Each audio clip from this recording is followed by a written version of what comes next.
আল্লাহ রাব্বুল আলামিন বান্দার আমল দেখতে চান। বান্দা আমি তোর আমলটা দেখি তোকে জান্নাতটা দিয়ে দেব। এই জন্য আমরা আমলের দিকে বেশি সচেষ্ট হয়ে যাব, সতর্ক থাকবো আমল যেন কোনো কিছু বাদ না পড়ে। আমার বন্ধুগণ, দুজন সাহাবী যখন একত্রিত হতেন, সালাম দিয়ে তারা একটা সূরা পড়তেন। সাক্ষাৎ হলে তারা এই সূরাটা সম্পূর্ণ করে একজন আরেকজনকে শোনায় দিতেন। যারা পারেন ঠোঁট মিলিয়ে বলুন, ওয়াল আসরি ইন্নাল ইনসানা লাফি খুসরিন ইল্লাল্লাযীনা আমানু ওয়া আমিলুস সালিহাতি ওয়া তাওয়াসাউ বিল হাক্কি ওয়া তাওয়াসাউ বিস সাবর। কালের কসম, সময়ের কসম, মানুষ নিঃসন্দেহী ক্ষতির মধ্যে নিমজ্জিত। তবে সেই সমস্ত লোকগুলো ক্ষতির আওতামুক্ত যাদের মধ্যে 4টা গুণ পাওয়া যাবে। এর মধ্যে 1 নাম্বার গুণ হলো যারা ঈমান এনেছে। কি এনেছে বলেন? ঈমান এনেছে। নাম্বার 2 হলো নেক আমল করেছে। নাম্বার 3 হলো হকের উপদেশ দিয়েছে। নাম্বার 4 হলো ধৈর্যের উপদেশ দিয়েছে। এই 4টা কাজ যারা করবে তারা কখনো ক্ষতিগ্রস্তের অন্তর্ভুক্ত হবে না। কার কথা? আসতে বলবেন না, কার কথা? আমরা তো দোয়া করি, নবীদের দোয়াই আমাদের দোয়া। কোরআনে কারীমে যত দোয়া আছে সব নবীদের দোয়া। সুবহানাল্লাহ। এক এক নবীর এক একটা দোয়া। যেমন আমাদের সবার আদি পিতা আদম আলাইহিস সালাম যে দোয়াটা করেছেন, সেই দোয়াটা আল্লাহ রাব্বুল আলামিন করেছেন। যারা পারেন আওয়াজ দিয়ে দিয়ে সুন্দর করে দিল থেকে বলেন, রব্বানা যালামনা আনফুসানা ওয়া ইল্লাম তাগফির লানা ওয়া তারহামনা লানাকুনান্না মিনাল খাসিরিন। আদম করেছেন এই দোয়া। ইব্রাহিম আলাইহিস সালাম কি দোয়া করেছেন? সবাই বলেন, ربنا تقبل منا إنك أنت السميع العليم وتب علينا إنك أنت التواب الرحيم। ইউনূস আলাইহিস সালাম কি দোয়া করেছেন? যারা পারেন ঠোঁট মিলিয়ে বলেন। ওই মাছের পেটের ভিতর থেকে তিনি দোয়া করেছেন যে দোয়া, লা ইলাহা ইল্লা আনতা সুবহানাকা ইন্নী কুনতু মিনাজ জালিমিন। বিপদে পড়লে আমরা এই দোয়াটাই পড়বো। জোরে বলি ইনশাআল্লাহ। বিপদের দোয়া এটা। যে কোনো বিপদে পড়ে গেছেন এই দোয়াটা পড়বেন। মুসিবতে পড়ে গেছে এই দোয়াটা পড়ে নেব। নবীরা এই দোয়াগুলো শিখিয়ে দিয়েছেন। আজ থেকে প্রায় 19 বছর আগের কথা। 19 বছর বৃহত্তর যশোর অঞ্চলের ঝিনাইদহ মহেশপুরে মাহফিল ছিল। মাহফিল থেকে ফিরে আসবো, আমি পাকশি হয়ে আসব। ফেরার পথে আগে তো প্রায় রোড ডাকাতি হতো। রোড ডাকাতির কবলে পড়ে গেলাম। একটা গাড়ি ভাড়া করেছিলাম। সেই ড্রাইভারকে নিয়ে যখন ফিরতেছি, ড্রাইভারটি একটু কানে কম শোনে। ফিরতে নিয়ে দেখি যে সামনে রোড ডাকাতি হচ্ছে, গাছ কাটছে। তো গাছ যখন কাটছে আমি দেখলাম একটু কুয়াশাও, ড্রাইভার টের পায় নাই। ডাকাতি চলছে, আমি তো কাঁপতেছি আর দোয়া ইউনুস করতেছি। তো ড্রাইভারকে বললাম, ড্রাইভার সামনে ডাকাতি হচ্ছে মনে হয়, দোয়া ইউনুস পড়ো। হুজুর ইউনুসকে আরেক মুসিবতে পড়লাম। আমি কই একটা ওবোজারেট। তো আমি দোয়া ইউনুস ঘন ঘন পড়ছি। আল্লাহ তুমি যদি অথই সমুদ্রের মাছের পেটে থেকে যদি তুমি ইউনুসকে যদি উদ্ধার করতে পারো এই দোয়া দিয়া, আর এ তো ডাকাত, এ তো কোনো ব্যাপারই না। চিন্তা করলাম, বারবার দোয়াটা পড়ছি আমি।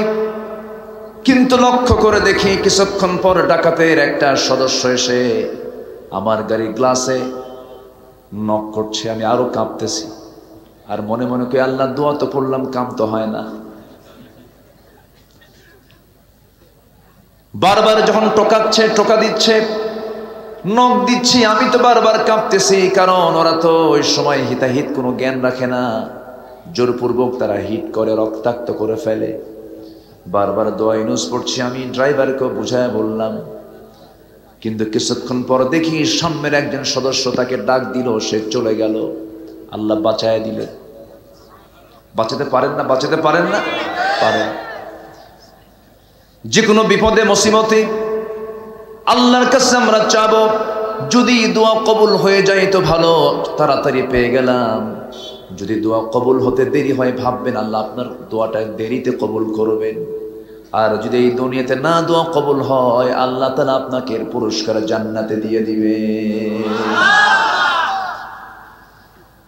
দোয়া করেছেন আইয়ুব আলাইহিস সালাতু ওয়াস সালাম, 18 বছর কুষ্ঠ রোগে আক্রান্ত, গোটা শরীরে ঘা পর্যন্ত পৌঁছে গেছে।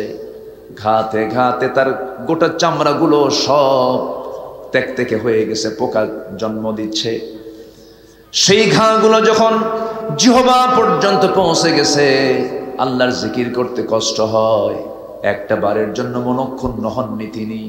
এবার তিনি আল্লাহ বলছেন, আল্লাহকে লক্ষ্য করে, আল্লাহ যে জিহ্বা দিয়া তোমার নামের জিকির আদায় করি, সেই জিহ্বা যদি অচল হয়ে যায়, তোমার নামের আমি জিকির করব কেমনে? ইন্নী মাসসানিয়াদ-দুররু ওয়া আনতা আরহামুর রাহিমিন। জোরে বলুন আল্লাহু আকবার। আল্লাহ তার দোয়া কবুল করলেন, হারানো যৌবন ফিরে পেলেন, সব কিছু ফিরে পেলেন। চাইলে পাওয়া যায় কার কাছে? পৃথিবীর কারো কাছে আপনি চাবেন, আপনি ঠকে যাবেন, আপনি অপমানিত হয়ে যাবেন। চাইতে যদি হয় ওয়াইদাস্তাআনতা ফাস্তাইন বিল্লাহ, চাইতে যদি হয় একমাত্র কেবলমাত্র চাইবো আমরা কার কাছে? আসতে বলবেন না, কার কাছে? আল্লাহর কাছে। আল্লাহ ছাড়া কারো কাছে চাওয়াই জায়েজ নাই। কারো কাছে কিছু চাওয়া যাবে না, কারো কাছে কিছু বলা যাবে না। আমার মনের ভিতরে যা কিছু লুকানো আছে সব জানেন তিনি আমার কে। আসতে বলবেন না, তিনি আমার কে। সবার আগে আমরা সম্পর্ক গড়ব কার সাথে? আসতে বলবেন না, কার সাথে? আল্লাহর সাথে।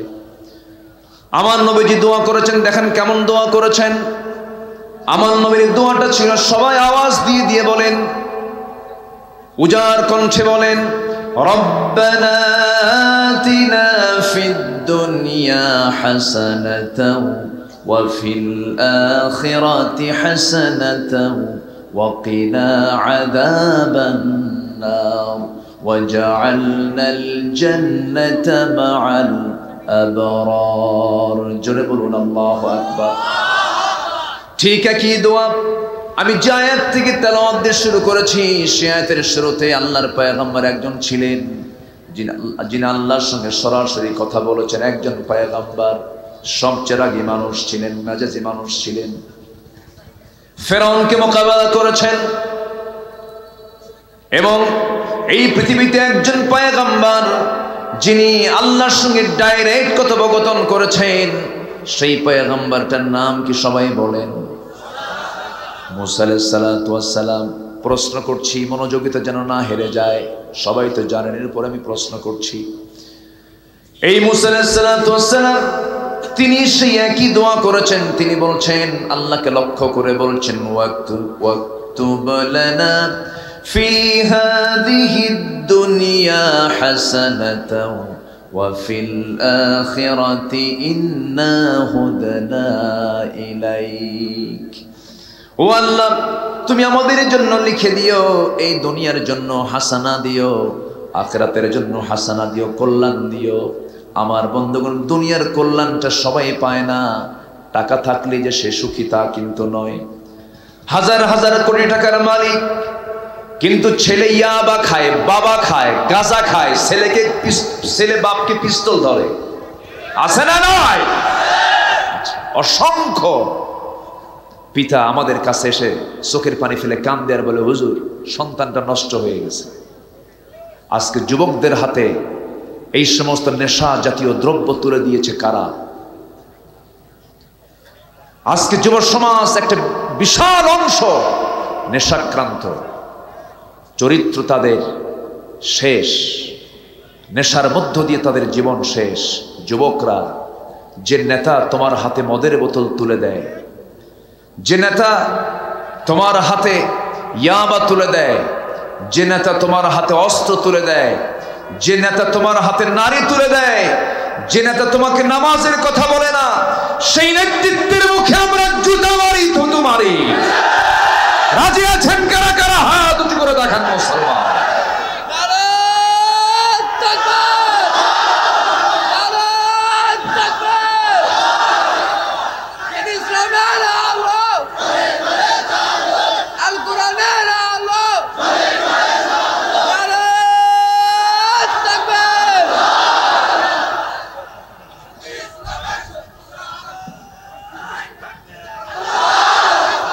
সম্মানিত ভাইয়েরা, আমার দেশে যত সংকট আছে এর মধ্যে সবচেয়ে বড় সংকট হলো সৎ এবং যোগ্য নেতৃত্বের সংকট।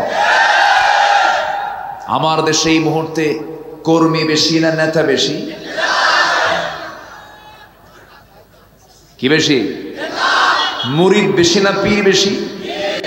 পীরই বেশি। সালা পীর, তেনা পীর, আউলা পীর, ন্যাংটা পীর আছে না নয়? কথা বলবো বলবো কথা জোরে বলি ইনশাআল্লাহ। ওয়াজ করে মদের দোকান বন্ধ হবে না, ওয়াজ করে বন্ধ হবে না। ওয়াজ করে সুদ বন্ধ হবে না। ওয়াজ কি আমার দেশে কম হয়? সুদ কমছে না বাড়ছে? ওয়াজ কি আমার দেশে কম হয়? তাহলে মদের বোতল কমছে না বাড়ছে? বাড়ছে। এগুলো বন্ধ হবে কেমনে? একটু লাইনে আসি, ঠিক আছে না? একটু লাইনে আসি।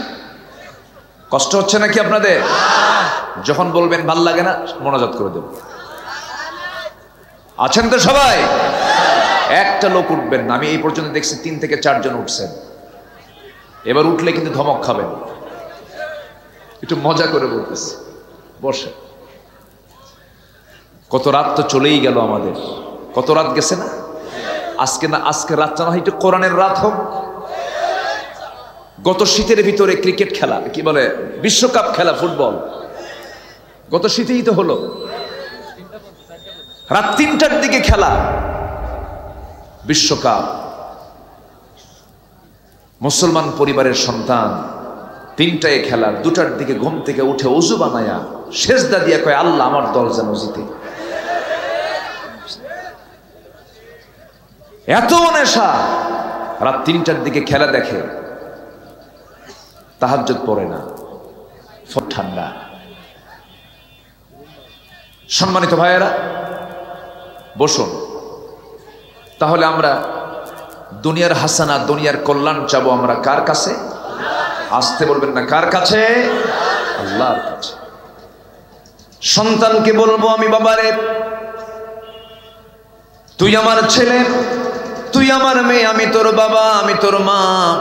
সুন্দর করে সন্তানকে বুঝায়া বলবেন, মা বাবা, এই যে তোরা আমার সন্তান, এই দুনিয়াতে একই ছাদের নিচে একই পরিবারে আমরা পরিবারভুক্ত হয়ে আমরা বসবাস করছি। এপার থেকে যখন ওপারে চলে যাব, যখন মরে যাব, যখন আমরা কিয়ামতের ময়দানে হাজির হয়ে যাব, আমরা চাবো এই দুনিয়াতে যেমন আমরা একই ছাদের নিচে থেকে একই পরিবারভুক্ত ছিলাম, আমরা একই সঙ্গে জান্নাতে থাকবো। ও আমার কলিজার টুকরা সন্তানরা, তোমরা কখনো 5 ওয়াক্ত নামাজ ছেড়ে দিও না। সন্তানদেরকে বোঝাবো আমরা, লোকমানকে টেনে আনবো। লোকমান কেমন বাপ ছিলেন, তার সন্তানদেরকে নসিহত দিয়েছেন। কোরআনে এমন বক্তব্য আছে না নাই? আসতে বলবেন না, আছে না নাই? কিন্তু এই বক্তব্যগুলো আজকে জাতি জানে না। জাতি জানবে কেমনে? জাতিকে তো শেখানোই হয় না। জাতিকে শেখানো হয় হলো প্যাক প্যাক, ঠিক আছে না? জাতিকে শেখানো হয় হলো লাল গরু। ফররুক আহমেদের কবিতাগুলো নাই, কবি নজরুলের সেই কবিতাগুলো বাদ হয়ে গেছে। নজরুল ইসলামের ইসলামকে বাদ দিতে চায়। সলিমুল্লাহ মুসলিম হল থেকে মুসলিম শব্দ বাদ দিয়ে দেয় যারা, বিসমিল্লাহ যাদের কাছে বিরক্তিকর, এরা কোনোদিন মুমিন নয়, এরা মুনাফিক মুনাফিক মুনাফিক। ঠিক কি না? আমার বন্ধুগণ, আবার আলেমদের ভুল ধরতে আসে, বলে আলেমরা কি জানে, ওদের কি কোনো কিছু জানা আছে না, ওরা কোনো জ্ঞান রাখে নাকি? আলেমদেরকে মূর্খ বলে আখ্যা দিতে চায় তারা। আমার বন্ধুগণ, আলেমদেরকে যারা মূর্খ বলে আখ্যা দিতে চায় তারা বোকার স্বর্গে বসবাস করে। কারণ এই পৃথিবীতে আল্লাহর কাছে সবচেয়ে দামি বান্দা হলো যারা আলেম ওলামা। জোরে বলেন সুবহানাল্লাহ। কার কাছে?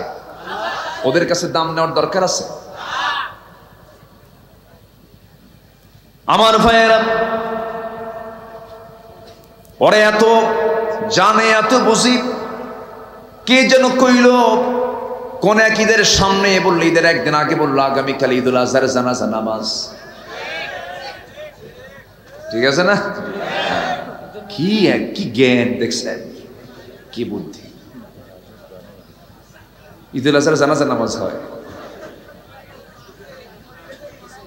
আমার বন্ধুগণ, ওরা কোরআনটা বোঝে ওই কানার মতো। আমি প্রায় উদাহরণটা দেই। ওই কানার মতো এক কানা গেছে মসজিদে নামাজ পড়তে। মাগরিবের নামাজটা পড়বে, নামাজ শুরু করবে, আজান দেয় নাই। ওই কানা অন্ধ লোকটা ইমামের সামনে বসে ইমামের সঙ্গে গল্প করতেছে। গল্প করতে করতে হঠাৎ করে দুজনের মধ্যে বাকবিতণ্ডা শুরু হয়েছে, ঝগড়া। আজান দিয়ে ফেলছে, ঝগড়া থামছে। নামাজে দাঁড়াইছে ইমাম। নামাজের মধ্যে ইমাম সূরা ফাতিহার পরে এমন একটা আয়াত বলছে যে আয়াতের অংশ হলো ওয়া কানা মিনাল কাফিরিন। কানা মনে মনে চিন্তা করে, গন্ডগোল হলো কিছুক্ষণ আগে, আর নামাজের মধ্যে ফতুয়া জারি হলো আমি কানা কাফের।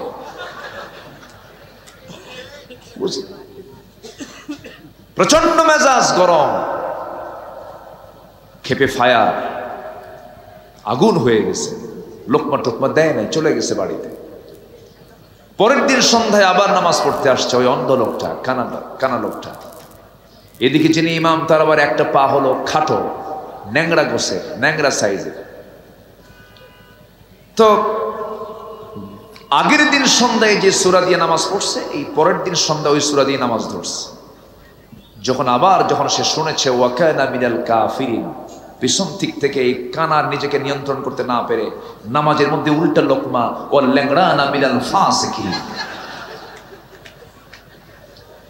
আমি কানা যদি ন্যাংরা হই, আমি কানা যদি কাফের হই, তুই ন্যাংরা হলি ফাসিক। সম্মানিত ভাইয়েরা, এরা কোরআন বোঝে ওই কানার মতো। যদি বুঝতো জগতের শ্রেষ্ঠ সন্তান আলেমদের সঙ্গে কেউ বেয়াদবি করার সাহস পেত না। সম্মানিত ভাইয়েরা, কথা তো অনেক জমা হয়ে আছে, অনেক কথা জমা হয়ে আছে। তবে আকলমন্দ, ইশারা বা সাত, সচেতন ব্যক্তির জন্য ইঙ্গিতটা যথেষ্ট। যত বড় জালিম পৃথিবীতে আসুক, ফেরাউনের চাইতে বড় জালিম কেউ আসবে না। সেই ফেরাউনকে কিন্তু সুবায়া মারছেন। আসতে বলবেন না কে? সে আল্লাহ তো নাই। আসতে বলবেন না আছে না নাই? আল্লাহ দেখেন না? আল্লাহ শোনেন না? আল্লাহ কোথায়? আল্লাহ কোথায় আছেন? আরশ আজিম কত দূর, কত দূর, যেটা মানব চিন্তার বাইরে। মানুষ কখনো তার নিজের চেষ্টায় সেই জায়গায় যেতে পারবে। সে আল্লাহ বলছেন, বান্দা আমি তোর জন্য আসমানের দরজা খুলে দেব, আমি তোকে আমার মেহমান করে আমার আরশ আজিমের ছায়ায় জায়গা দিয়ে দেব। এটি কি ছোটখাটো কোনো অফার? ছোটখাটো কোনো অফার বলেন? কাদেরকে দিবেন জায়গা? আসুন সে লাইনেও কিছু কথাগুলো বের করি। রহমত দিবেন কয়টা গুণ অর্জন করলে পরে? এটাও এই প্রসঙ্গে আমি আলোচনার দিকে আস্তে আস্তে যাচ্ছি। এখন একজন বান্দার জীবনের সবচাইতে আপন প্রিয়জন বন্ধু তিনি একজনই, তিনি আমার কে? আল্লাহ। সে আল্লাহ এখন আছেন কোথায়? আরশে আজিম। আমরা কি নিজের কোনো বিমানে চড়ে যেতে পারবো? বলেন পারবো যেতে? আমরা যেখানে বসে আছি এখান থেকে এই মহাশূন্য, এরপর আকাশ, আমরা নীল আকাশ দেখতে পাই। রাতের বেলা চাঁদ দেখি, দিনের বেলা সূর্য দেখি। রাতে চাঁদের পিছনে মাসাবিহ, অসংখ্য তারকারাজি দেখি। যদি কোনো বান্দা চেষ্টা করে, চাঁদ তো দেখলাম, মঙ্গল গ্রহ দেখলাম, একটু সূর্য দেখতে যাব, পারবে? সূর্যের তাপ আছে না নাই? সম্ভব যাওয়া? না। সূর্য হলো পৃথিবী থেকে 13 লক্ষ গুণ বড়। মানুষ চাঁদে গেল, মঙ্গল গ্রহে গেল, মানুষ যদি চিন্তা করে সূর্যের কাছে যাব না, তবে একটা তারকা দেখতে যাব, তারকার দেশে যাব আমি। এক একটা তারকা আছে, ব্যাটেল জুইস একটা তারকা আছে, যে তারকা সূর্যের চাইতে 1 গুণ নয়, 2 গুণ নয়, ওই সূর্যের চাইতে 33 কোটি গুণ বড় একটা তারকা। জোরে বলে সুবহানাল্লাহ। 33 কোটি গুণ বড় একটা তারকা। এক একটা গ্যালাক্সির ভিতরে 300 বিলিয়ন করে তারকা এক একটা গ্যালাক্সির মধ্যে মহান রব্বুল আলামিন রেখে দিয়েছেন। আমার আল্লাহ বলছেন, বান্দা আমি তো ছোটখাটো কোনো রব নই, আমার পরিচয় হলো রব্বুল আলামিন। রব্বুল আলামিন, এক জগৎ না সব জগৎ? সব জগতের তিনি মালিক। সে আল্লাহ রব্বুল আলামিন সেই তারকা, অসংখ্য তারকা মহাশূন্যে ঝুলিয়ে রেখেছেন।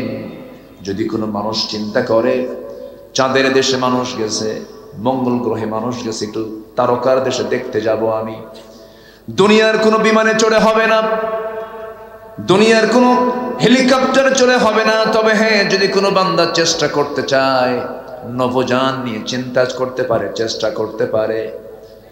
অ্যাপোলো 11 নামে একটা নভোযান আছে, যার ঘন্টার গতি হলো 39,000 কিলোমিটার। 39,000 কিলোমিটার বেগে ঘন্টায় ওই অ্যাপোলো 11 চলে যদি কোনো বান্দা যদি রওনা দেয়, সেই তারকার দেশ, পৃথিবীর সবচেয়ে নিকটবর্তী তারকার দেশ হলো প্রক্সিমা সেন্ট্রাই। প্রক্সিমা সেন্ট্রাই যদি কেউ রওনা দেয়, ঘন্টা 39,000 কিলোমিটার বেগের সেই নভোযানে চড়ে সেই প্রক্সিমা সেন্ট্রাই যেতে তার সময় লেগে যাবে 1,15,000 বছর মাত্র। যাবেন কারা কারা? হাত তোলে। সম্ভব? আসতে বলে সম্ভব। আমার বন্ধুগণ, মাত্র নিকটবর্তী তারকার কথা বললাম আমি। এমন কিছু তারকা আছে যে তারকার আলো আজ পর্যন্ত পৃথিবীতে আসে নাই, এত দূরে সেই তারকার অবস্থান, এই মহাশূন্য। আর সেই মহাশূন্যের মাঝে ছোট্ট পৃথিবী, ছোট্ট একটা ভূখণ্ডের, একটা এলাকার, একটা জনের একটু পাওয়ার পাইছে, চেয়ার পাইছে।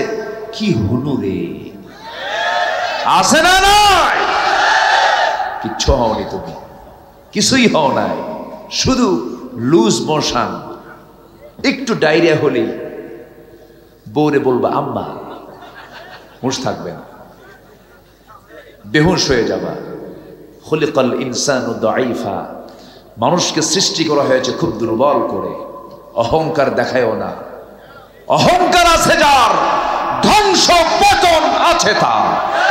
ঠিক কিনা? কেউ টিকতে পারে না। সম্মানিত ভাইয়েরা, ফেরাউন কি না করে নাই? অনেক কিছু করেছে। ক্ষমতাকে পাকাপোক্ত করার জন্য 40,000 শিশুকে মস্তক ছিন্ন করেছে, হত্যা করেছে। এমনকি নিজের ক্ষমতাকে পাকাপোক্ত করার জন্য নিজের ঘরের বউ আসিয়া আলাইহিস সালাতু ওয়াস সালামকে দুনিয়া থেকে চিরবিদায় করে দিয়েছে। এমন নোংরা রাজনীতি করেছে ফেরাউন। শেষ পর্যন্ত ফেরাউনের পতন হয়েছে কোন দরিয়ায়? আসতে বলবেন কোন দরিয়ায়? মিস্টার ফেরাউন এখনো আছে না নাই? তাজা না মরা? তাজা না শুটকি? শুটকি হয়ে শীত হয়ে পড়ে আছে, মাথার কিছু চুলও আছে, চামড়াও আছে। আমি ফেরাউনকে দেখেছি, কি দাপট ছিল তার। মিশিয়ে দিয়েছেন তিনি আমার কে। আসতে বলবেন না, তিনি আমার কে। চিন্তা করেন, আসিয়া আলাইহিস সালাতু ওয়াস সালাম ইসলাম কবুল করলেন। ফেরাউন তাকে বলে ফেললো, আসিয়া আমি শুনলাম তুমি নাকি ইসলাম কবুল করেছো। আসিয়া বলেন, স্বামী আমার শুনবেন কেন, দেখেন লা ইলাহা। বুকে কোনো ভয় আছে? বুকে কোনো ভয় আছে? সঙ্গে সঙ্গে হলো কি, তেলে বেগুনে খেপে গেল ফেরাউন। ফেরাউন বলে ফেলল, আসিয়া আমি তোমাকে কি দেই নাই, আমি তোমাকে সম্মান দিয়েছি, তুমি হলে ফার্স্ট লেডি অফ ইজিপ্ট, এই মিশরের তুমি ফার্স্ট লেডি। আমার পরেই তোমার স্থান, আমার পরেই তোমার মর্যাদা, দ্বিতীয় নাগরিক তুমি এই মিশরে। আমি তোমাকে যশ খ্যাতি সবকিছু, সামাজিক মর্যাদা সবকিছু দিলাম। এত বড় বেঈমানি করলাম। আসলে দেখেন বেঈমান কি কয়, নিজেই বেঈমান হয়ে বউটা কি এই কথা যখন বলে ফেলেছে, সঙ্গে সঙ্গে আসিয়া বলছেন, আমার স্বামী আপনি আমাকে কিসের ভয় দেখাচ্ছেন জানি না, তবে আমি যে মহাসত্য খুঁজে পেয়েছি, হাসতে হাসতে মরে যাব কিন্তু বাতিল শক্তির কাছে মাথা নত করব না। আল্লাহু আকবার বলেন। আসিয়ার কি দুনিয়ার মর্যাদা কম ছিল? একজন রাজার স্ত্রী, একজন রাষ্ট্রনায়কের বউ। আচ্ছা, চেয়ারম্যান বড় না চেয়ারম্যানের বউ বড়? ভালো করে এখন তানভীর ভাই চলে গেছে। বলেন তো, চেয়ারম্যান বড় না চেয়ারম্যানের বউ বড়? বউ। হ্যাঁ হ্যাঁ, বউ কিন্তু কম পাওয়ার না। মিসেস চেয়ারম্যান, বিশাল ব্যাপার। এক রাজা প্রজার মাঝে ঘোষণা করেছে, যে প্রজা বইয়ের কথা শোনে তাকে একটা করে ডিম দেওয়া হবে, আর যে প্রজা বইয়ের কথা শোনে না তাকে একটা করে ঘোড়া দেওয়া হবে। সারাদিন চলে গেল, অধিকাংশই খুঁজে পাওয়া যাচ্ছে বইয়ের কথা শোনা লোকই বেশি। বিকাল বেলা সন্ধ্যার আগ দিয়ে এক বেচারি এসে বলে, রাজামশাই জীবনে কোনোদিন বইয়ের কথা শুনি নাই। রাজা বলে, আস্তা বলে যাও, একটা ঘোড়া তুমি নিয়ে চলে যাও। সে করছে কি, অনেকগুলো ঘোড়ার মাঝ থেকে একটা কালো ঘোড়া নিয়ে চলে গেছে বাড়িতে। বউ বলল, কালো ঘোড়া পাইলা কই? রাজা আমাকে উপহার দিয়েছে। তো উপহারের ঘোড়া নিয়ে আসছো, তো কালো নিয়ে আসছো, কোনো লাল ঘোড়া পাও নাই? কাছে ঠিক আছে, এটা চেঞ্জ করে লাল ঘোড়া নিয়ে আসে।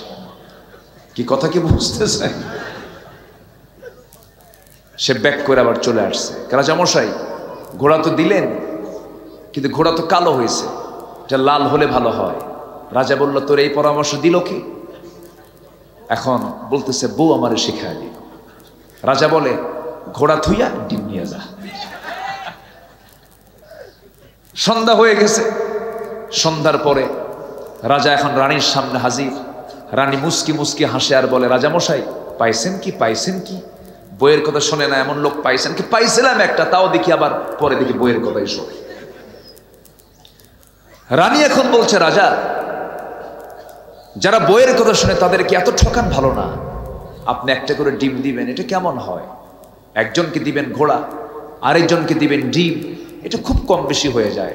অতএব যারা বইয়ের কথা শোনে তাদেরকে একটা করে ডিম না দিয়ে 5 কেজি করে চাল দেন, কিছু উপকার হবে। কাজটা ঠিক আছে। পরের দিন সকালবেলা উজিরদের নিয়ে বৈঠক শুরু হয়েছে। মন্ত্রী বৈঠকে রাজা বলে, দেখো যে সিদ্ধান্ত নিয়েছিলাম যারা বইয়ের কথা শোনে তাদেরকে একটা করে ডিম দেওয়া হবে, এটা না দিয়ে 5 কেজি করে চাল দেওয়া হোক। খাদ্যমন্ত্রী বলে, রাজামশাই এই পরামর্শ আপনাকে দিল কে? বউ আমারে শিখায় দিল। তাহলে এখন বলেন, রাজাও শোনে প্রজাও শোনে। এখন বলেন বলেন চেয়ারম্যান বড় না চেয়ারম্যানের বউ বড়? ওই তো। আপনি কি রাগ করতেছেন নাকি? কম পাওয়ার ছিল না আসিয়া। দুনিয়ার যশ খ্যাতি সম্মান মর্যাদা সব ছিল, সব মাইনাস করেছেন আল্লাহকে পাইতে গিয়া। যেরকম সুবহানাল্লাহ। আর আমার দেশের কিছু মানুষ আছে একটা সিগারেটের প্যাকেট পাইলে ঈমান বেঁচে শেষ। আছে না নয়? কিন্তু আসিয়া উপার্জন করেছেন দুনিয়ার হাসানা, আখিরাতের হাসানা। মুসা আলাইহিস সালাতু ওয়াস সালামের দোয়াও তিনি শিখে নিয়েছেন, আল্লাহ আমাকে দুনিয়ার কল্যাণ দাও, আখিরাতের কল্যাণ দিয়ে দাও। ফেরাউন তাকে পাকড়াও করে ফেলল। আসিয়া বলে ফেলেন, স্বামী আমার, আপনার কাছে আমার যৌবন, আমার কাছে আপনার যৌবন, আমি আপনাকে চাই জাহান্নাম থেকে বাঁচাতে, আপনিও দিনটা গ্রহণ করুন। ফেরাউন বলছে, আসিয়া সব জানি আমি, মুসা সত্য, মুসার রব সত্য, ইসলাম সত্য, সব সত্য, কিন্তু আমি মানব না। কেন? আমার চেয়ার চলে যাবে। এমন লোক এখনো আছে না নাই? আসতে বলবেন না, আছে না নাই? আমার বন্ধুগণ, একটু কান লাগান, মনোযোগ দিয়ে শোনার চেষ্টা করুন। এই আলোচনা জীবনের শেষ আলোচনা হতে পারে। এই মাহফিল আমার আপনার জীবনের শেষ মাহফিলও হতে পারে। আমরা আমাদের জীবনকে পরিবর্তন করে নেওয়ার চেষ্টা করব। জোরে বলি ইনশাআল্লাহ। সবার আগে আমি খুঁজবো কাকে বলেন? খুঁজে নেব কাকে? আসিয়া আলাইহিস সালাতু ওয়াস সালাম সব কিছুকে বাদ দিলেন। ফেরাউন বলল, আসিয়া শোনো, আমার দিকে অন্তত তাকায় তুমি দিনটা ছেড়ে দাও। আসিয়া বলছেন, আমার স্বামী, আপনি আমাকে যে প্রস্তাব দিচ্ছেন, এই প্রস্তাবে আপনি আমাকে কখনো কাবু করতে পারবেন না, কারণ দুনিয়ার সব ছাড়বো কিন্তু আমি ঈমানকে কখনো ছাড়তে পারবো না। পাকড়াও করা হলো, ধরে ফেলা হলো। প্রথমে ধরা হলো ফেরাউনের একজন দাসী ছিল, যে দাসী কালিমা পরে দিন গ্রহণ করেছিলেন। সেই দাসীকে ধরে দুই হাতের মধ্যে পেরেক ঢুকানো হলো, দুই পায়ে পেরেক ঢুকায়া একটা করে অঙ্গ কেটে নেওয়া হয়, আর বলা হয়, ও আসিয়া, তোমাকে এরকম করে দুনিয়া থেকে বিদায় করে দেব। আসিয়া আলাইহিস সালাতু ওয়াস সালাম শেষ পর্যন্ত যখন দেখতে পেলেন ফেরাউন নাছোড়বান্দা হয়ে তার দিকে এগিয়ে আসতেছে, আসিয়া আলাইহিস সালাতু ওয়াস সালাম বলছেন, স্বামী আমার, আপনি আমাকে কি বলতে চান বুঝতে পেরেছি। একটা কথা আপনি জেনে রেখে দিয়েন, আমার প্রতি অত্যাচার যত বাড়বে আমার ঈমান তত মজবুত হয়ে যাবে। হামান পরামর্শ দিল। হামান বলে ফেলল, ফেরাউন বুকের শত্রু, বড় শত্রু, বুকের শত্রুকে আগে মাইনাস করে ফেলে দাও। জল্লাদকে ডাকা হলো। জল্লাদকে ডেকে বলা হলো, ও জল্লাদ, করাত নিয়ে এসে তার মস্তকটাকে দ্বিখণ্ডিত করে ফেলো, শরীরটাকে দুই ভাগ করে ফেলো। এই কথা যখন চূড়ান্ত হয়ে গেল, আসিয়ার কানে যখন দেওয়া হলো, আসিয়া নিশ্চিত হয়ে গেলেন তিনি শহীদ হয়ে যাবেন, দুনিয়া থেকে বিদায় নিচ্ছেন। আসিয়া আলাইহিস সালাতু ওয়াস সালাম সেই সময় প্রস্তুতি যখন নিচ্ছিলেন, এমন সময় শেষবারের মতো যখন বলা হলো, আসিয়া বলছেন, তোমরা আমাকে যে হুমকি দেখাচ্ছ, আমি সেই হুমকিতে ভয় নই, কারণ আমি আমার নাকের ভিতরে জান্নাতের ঘ্রাণ পেয়ে গেছি। জোরে বলুন সুবহানাল্লাহ। আসিয়া আলাইহিস সালাতু ওয়াস সালাম তার হাত পা বাঁধা হয়েছে, কপালে করাত লাগানো হয়েছে। করাত দিয়ে যখন অর্ডার হয়ে গেল, যখন চেরা শুরু হয়ে গেছে, ফিঙ্কি দিয়ে রক্ত পড়া শুরু হয়ে গেছে, সে অন্তিম সময়ে তিনি একটা দোয়া করেছেন। সেই দোয়াটা আল্লাহ খুব পছন্দ করেছেন। যেই দোয়াটা তিনি পড়েছেন, সেই দোয়া আল্লাহ রাব্বুল আলামিন সূরা তাহরিমের মধ্যে, কোরআনের মধ্যে তুলে ধরেছেন, রব্বি বিনিলি ইনদাকা বাইতান ফিল জান্নাহ ওয়া নাজ্জিনি মিন ফিরআউনা ওয়া আমালিহি। আয় আল্লাহ তাআলা, তুমি আমার জন্য বানায় দিবা একটা ঘর, বেশি ঘর লাগবে না, একটা ঘর বানায় দিবা, ইনদাকা তোমার কাছে, তোমার আরশ আজিমের কাছে, তোমার ঘরের সঙ্গে আমার একটা ঘর তুমি বানায় দিবা, এবং ফেরাউন থেকে, তার দুষ্কর্ম থেকে তুমি আল্লাহ আমাকে বাঁচায় দাও। এমন করে তিনি দোয়া করতে করতে দুনিয়া থেকে বিদায় নিয়েছেন। আর দুনিয়ার সমস্ত নারী পুরুষকে জানান দিচ্ছেন, ও দুনিয়ার মানুষেরা, দুনিয়ার সমস্ত সৌর্য বীর্য, দুনিয়ার সমস্ত নাজ নিয়ামতকে প্রত্যাখ্যান করে জান্নাত এমন করে নিতে হয়। জোরে বলুন সুবহানাল্লাহ। আমি কি আলোচনা চালাবো? এই যে উঠতেছে, এই যে চাচা, এই যে বসেন বসেন। আর কতক্ষণ বলি, কারণ বহু রাত ধরে আপনারা বসে আছেন, আপনাদের কষ্ট দিকে আমি তাকাচ্ছি। তো মায়েরা কি মাহফিল আছে? সুলেমান ভাই, মায়েরা মাহফিল আসছে তো নাকি? মায়েরাও আছে? বলি আলহামদুলিল্লাহ। জোরে বলি আলহামদুলিল্লাহ। একটু বসে আমার বন্ধুগণ, একটু মনোযোগ দিয়ে শুনি। আমরা এই দুনিয়ার হাসানা যদি পেয়ে যাই, আখিরাতের হাসানাও জুটে যাবে। দুনিয়ার কল্যাণটা চাইবো আমরা কার কাছে? আসতে বলবেন না, কার কাছে? আল্লাহর কাছে আমরা চাবো। আল্লাহ তাআলা বলছেন, ও বান্দা, আমি আমার নিজের ক্ষমতায় যাকে ইচ্ছা তাকে শাস্তি দেব, যাকে ইচ্ছা তাকে মাফ করে দেব। ক্বালা আযাবি উসিবু বিহি মান আশা, আমি যাকে ইচ্ছা তাকে শাস্তি দিতে পারি। কিন্তু আল্লাহ তাআলা আবার পরক্ষণেই বলছেন, শাস্তির পরেই বলছেন, রাহমাতি ওয়াসিআত কুল্লা শাইইন, প্রত্যেকটা সৃষ্টির মাঝে প্রত্যেকটা জায়গায় আমার রহমতটা বিস্তৃত। আমার রহমত সব জায়গায় বিস্তৃত হয়ে আছে। তবে হ্যাঁ, আমি আমার রহমত 3 শ্রেণীর 3টা গুণ যারা অর্জন করবে তাদের মাঝে আমি আল্লাহ অবশ্যই রহমত দিয়ে তাদেরকে ধন্য করব। জোরে বলি সুবহানাল্লাহ, আরো জোরে বলি সুবহানাল্লাহ। নাম্বার 1 হলো যারা তাকওয়া অর্জন করবে, মুত্তাকি যারা হবে, তাকওয়ার গুণ যারা অর্জন করবে, আল্লাহ তাদেরকে তার রহমত দিয়ে ধন্য করবেন। তাকওয়াটা কি? একটু সময় নিয়ে কথা বলতে হবে, কিন্তু আমি লক্ষ্য করছি 2-1 করে ওঠাবো। তার রহমত 3টা গুণ যারা অর্জন করবে তাদের মধ্যে দিবেন। এর মধ্যে 1 নম্বর হলো তাকওয়া। তাকওয়াটা কি? তাকওয়ার কিছু উদাহরণ দিলে পরে স্পষ্ট হয়ে যাবে। তাকওয়ার যদি আপনি তাকওয়ার অধিকারী লোকজনকে যদি চিনতে চান, এই পৃথিবীতে শীর্ষ মুত্তাকির তালিকায় যারা ছিলেন তার মধ্যে সাহাবীরা এট ফার্স্ট। আল্লাহু আকবার বলেন। আল্লাহু আকবার। ওমরের নাম শুনছেন তো? ওমরের নাম শুনেন নাই? কয় নাম্বার খলিফা বলেন? কয় নাম্বার খলিফা? 2 নাম্বার খলিফা। অনেকদিন আগে এক মাহফিলে বললাম, ওমরে ফারুককে চিনেন কে? সামনে থেকে এক ছোট্ট ছেলে দাঁড়ায় বলে, হুজুর আমি চিনি। কে? আমাদের বাড়ির দোতলায় ভাড়া থাকে। এই খলিফা ওমর ফারুক রাদিয়াল্লাহু তাআলা আনহু তাকওয়া কাকে বলি তা তিনি বাস্তব জীবনে বুঝিয়ে দিয়েছেন। তার জীবন থেকে একটু কথা বললে জিনিসগুলো স্পষ্ট হয়ে যাবে। অর্ধ দুনিয়ার শাসনকর্তা, 40টা রাষ্ট্র তিনি চালান। কি সিম্পল জীবন যাপন তিনি করেছেন। কি তাকওয়া তার মধ্যে ছিল। তার আইন, তার বিধান, তার শাসন, তার জীবন লাইফ স্টাইলগুলোর দিকে তাকালে মনে হয় বাস্তব কোরআন তার মধ্যে বাস্তব ছিল। যেরকম সুবহানাল্লাহ। একটা ঘটনা মনে পড়ে গেল আমার। সাইয়েদনা ওমর ফারুক রাদিয়াল্লাহু তাআলা আনহু একদিন রাষ্ট্রের কিছু মধু তার ভাগে পড়ে গেল। সেই মধু, 1 বোতল মধু তিনি নিয়ে আসছেন। সেই মধুর বোতল নিয়ে তিনি এই মধু থেকে কিছু মধু ভাগ করে তার প্রতিবেশীদেরকে দিবেন, সমান ভাগে ভাগ করে দিবেন।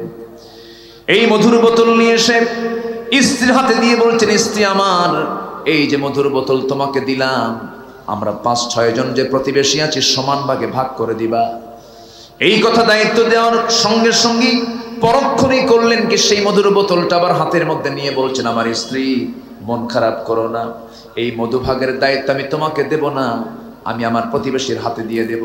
মন খারাপ করলেন তিনি, প্রতিবেশীর হাতে দিয়ে বললেন, ভাগ করে আমার অংশের মধুটা আমার কাছে দিয়ে যাও।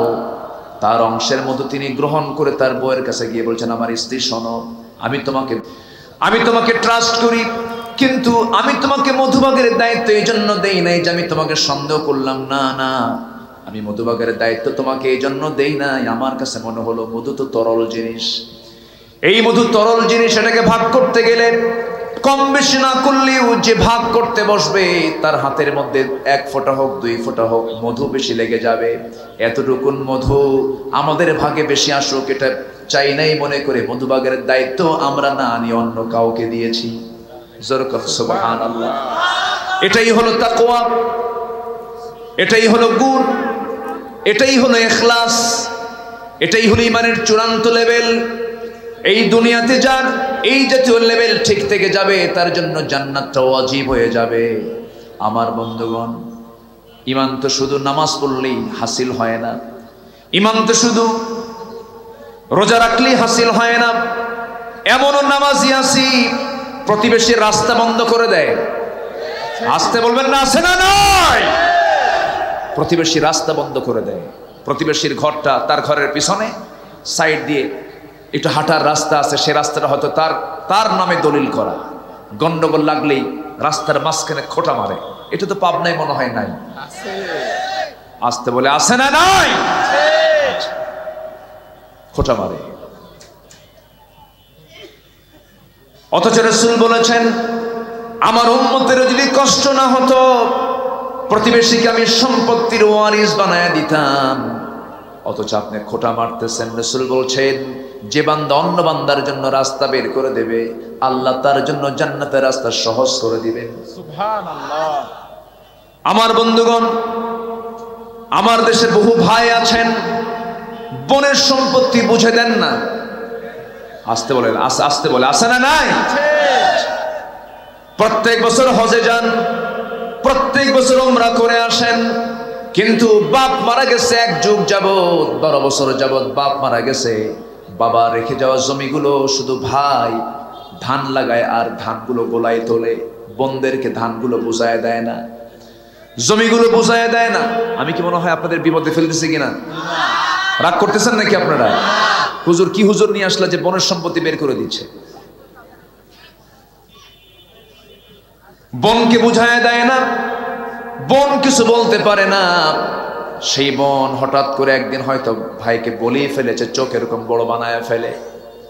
আবার ভাই করে কি, বোনকে আবার মাঝে মাঝে দাওয়াত দিয়ে পাশে বসায় ওয়াজ করে, বোন আমার তুমি তো সম্পত্তি পাবা, কিন্তু একটা কথা বলি কি, অংশ নিলে কিন্তু ধ্বংস হয়। দেখছেন কি ওয়াজটা দিল? এটা কি কোরআন থেকে ওহী না শয়তান থেকে ওহী? ওহী না শয়তান থেকে ওহী? ওহী না শয়তান